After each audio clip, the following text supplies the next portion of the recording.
What makes a great journey? Is it the people? The landmarks? Maybe the nature? What is the true secret to the ultimate experience?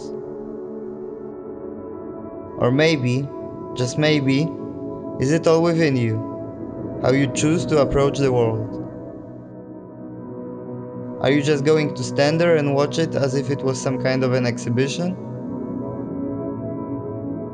Or are you going to plunge deep into the actual local life?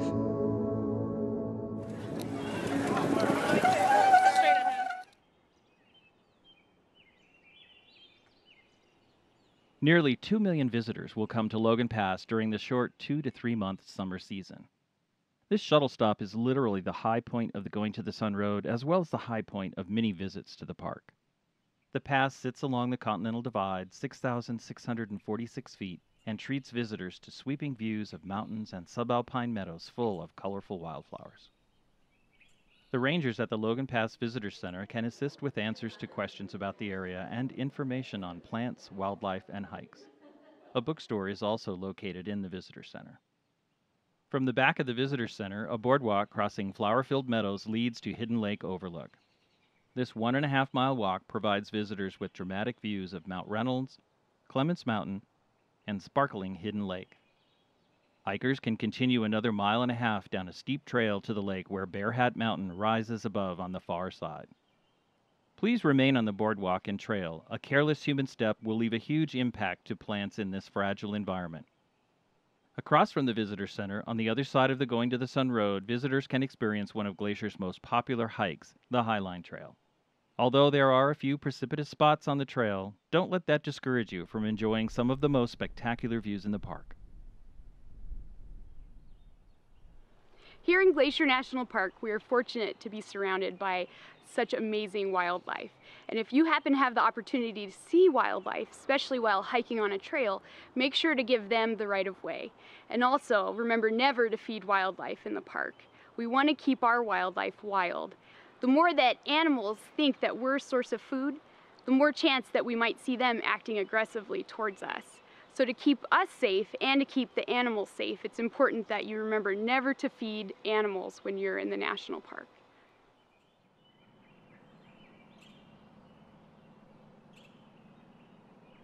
Located on a prominent bend on the Going to the Sun Road, Sai Bend Shuttle Stop marks the transition point between higher elevation subalpine vegetation and the forest of the east side. Mount Sai towers over the area, with Going to the Sun Mountain to the right and Cataract and Pegan Mountains to the left. Two popular day hikes depart from this location, Pegan Pass and Sai Pass. A portion of the trail over Pegan Pass to Mini Glacier is visible from the road. This long 12.8-mile but rewarding hike passes through many ecological communities and has fantastic panoramic views, including spectacular mountain summits and Pegan Glacier. The 10.3-mile Sai Pass Trail climbs through wildflower-carpeted Preston Park to the rugged saddle of Sai Pass. With views across the St. Mary Valley, as well as peaks south along the Continental Divide, the descent into the valley of Bering Creek begins with views of Sexton Glacier and winds through grassy slopes. The trail ends at Sundrift Gorge and another shuttle stop. While hard to appreciate standing next to the Going to the Sun Road today, this area presented a real challenge to the builders of the road. A massive amount of material was required to support the road and bridge the gulf between Pegan and Going to the Sun Mountains. Far beneath the fill, a 10-foot by 10-foot culvert accented by masonry work and a 16-foot headwall channels Sai Creek under the road.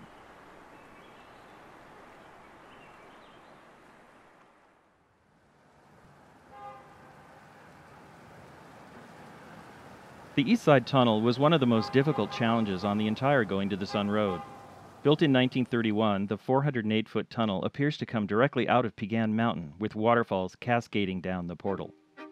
Before work could begin, a 3.5-mile trail was constructed 200 feet above the road from Logan Pass to a point above the site of the tunnel. A platform on which to work was excavated by moving 6,250 cubic yards of dirt and rock. The materials and equipment were hauled to the platform above the tunnel site and then were packed by laborers down ladders and switchbacks totaling 200 vertical feet. In November of 2006, severe rain and flooding washed out multiple sections of both lanes on the Going to the Sun Road near the tunnel. Within days, heavy snows prevented access, and repairs had to wait until spring road crews could plow their way to the damaged sites. I'm standing here on the Going to Sun Road on the east side below the East Tunnel, where most of the worst damage occurred following that November 2006 storm. Right behind me here, you can see the ravine that carried all the water and debris that took out a lane and 3/4 of this site. Several strategies were explored for repairs, and eventually it was decided that a mechanically stabilized earthen wall, 350 feet long, would solve one problem, and a temporary bridge would be required to provide two-way traffic over another spot. This incident is a reminder of the power of nature and reiterates the need to rehabilitate the Going to the Sun Road so that future generations can enjoy its majesty.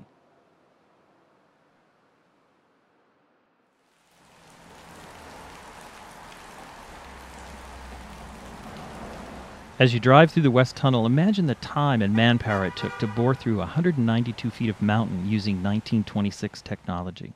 Dynamite and jackhammers were used by men working double and triple shifts tackling this monumental task in October of 1926. Finally, winter temperatures of 32 degrees below zero forced workers to stop working and come back in April of 1927 to finish the job. Two interesting and impressive features of the tunnel are the observational windows that were created to offer spectacular views of Heaven's Peak and the upper. A sidewalk lines the tunnel and allows access to the window ports within. Please use extra caution as you walk inside the tunnel, as drivers and vehicles may not be able to see well in the reduced light inside the tunnel.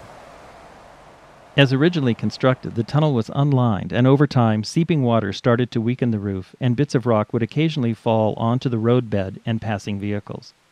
Its current smooth inner lining was installed to prevent damage to passing cars and to help stabilize the roof.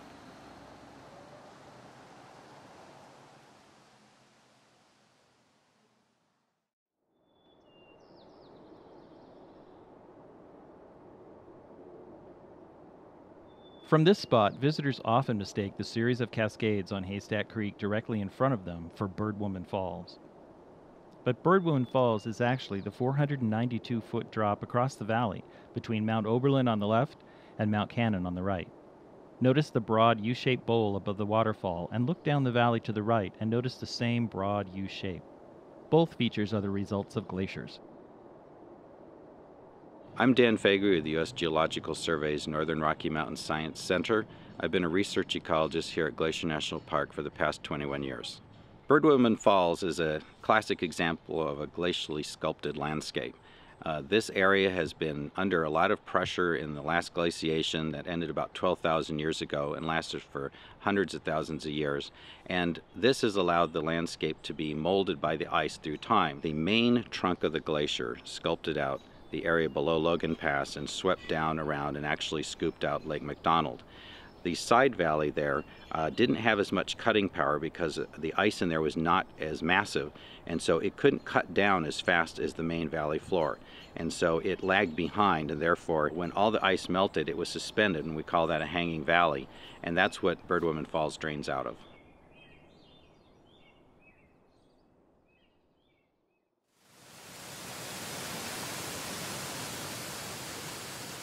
Surrounded by carpets of wildflowers during this summer, Lunch Creek flows down a natural rock staircase from the striking backdrop of Pollock Mountain. It was named for its popularity as a lunch stop for early visitors to the park and remains a popular stop on the road today. No formal trails exist here, so please enjoy the area from the paved parking. Over time, park visitors have continued to venture off the road and up the creek, exploring the area, and in the process have created a network of social trails in this sensitive and fragile habitat. In order to protect the area from curious feet, Glacier National Park staff have performed extensive revegetation to rehabilitate Lunch Creek and eliminate the traces of trails by replanting native vegetation. Please notice the signs marking these rehabilitated areas and do not venture into them. If you are interested in the process of revegetation, plan on visiting the park's native plant nursery at headquarters in West Glacier. All of the native plant materials are collected here in the park for the most part, and then we do seed collection as well as cuttings, and then grow those over usually about a 3-year period of time, and then we outplant them in the specific area where they are needed. Any place where we have human-caused disturbance, we try to minimize that disturbance by putting in native plant materials. The public are welcome to come visit. We have a volunteer Tuesday every Tuesday, starting usually about mid-June through the last week of August, and from 9 to 4 o'clock on Tuesdays, people can just walk in. They can come in, just look around. They can come in and work for an hour. They can come in and work for the whole day. There is a guided tour also on Tuesdays, just to make it simple. People can associate Tuesdays with the native plant nursery, and that starts over in the front of headquarters. We definitely encourage the public to come and visit us and see what we're about.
That's